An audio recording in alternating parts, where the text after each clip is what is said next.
మూసీలో కాలుష్యం పెరుగుతున్న కొద్దీ ఆ నీళ్లు సరిగిపోక ఇతర ఒక సోర్సెస్తోని మనం వాటర్ తీసుకొస్తాను.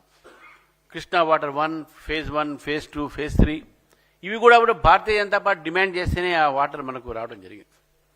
ఇప్పుడు గోదావరి వాటర్ని కూడా వీరు కాళేశ్వరం ద్వారా లిఫ్ట్ చేసి షామీర్పేటలో నింపి మనం ఇక్కడ తీసుకోవడానికి, అటు మంజీరా నుంచి మనకు సింగూరు ప్రాజెక్టు, మంజీరా ప్రాజెక్టు నుంచి హైదరాబాద్ నగరానికి వాటర్ సప్లై అవుతున్న విషయాన్ని అంటే ఒకవైపు మూసీ నది చూడంగానే ఇప్పుడు ఈ కాలంలో ఈ నీటి దేనికైనా పనికొస్తుందా అని ఆలోచించే వాళ్ళకు మనము హైదరాబాద్లో నీళ్లు తాగే నీళ్ళల్లో మూసీ నది సంబంధించినటువంటి నీరు కూడా మనం ఉన్నది అనే విషయాన్ని మనం గుర్తించుకోవాలి.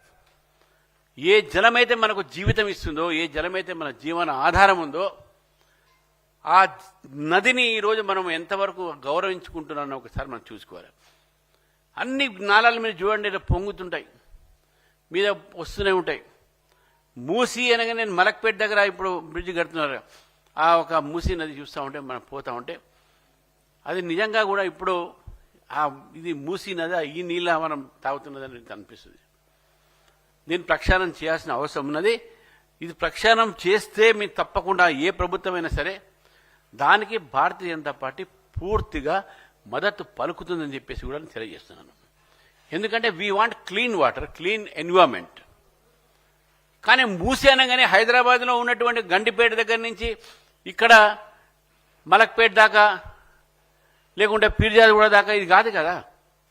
మూసీ అంటే దీని యొక్క స్టార్టింగ్ పాయింట్ వికారాబాద్ జిల్లాలో అక్కడి నుంచి స్టార్ట్ అవుతున్నటువంటి ఒక మూసీ అడవిలో నుంచి అక్కడ స్ట్రీమ్స్ అని కలిసి గండిపేటలో పడి గండిపేట నుంచి కిందికి వచ్చి చివరికి మా జిల్లా ఇప్పుడు సూర్యాపేట జిల్లా, నల్గొండ జిల్లా నుంచి పోతూ పోతూ నకరేకల్ దగ్గర ఉన్నటువంటి ఒక మూసీ డ్యామ్, ఆ డ్యామ్ తర్వాత మళ్ళీ నీళ్లు కిందికి వెళ్ళి కృష్ణా నదిలో చేరుకుంటున్న ఈ మూసీ ఇది దాదాపు 111 కిలోమీటర్ల పొడుగుంది.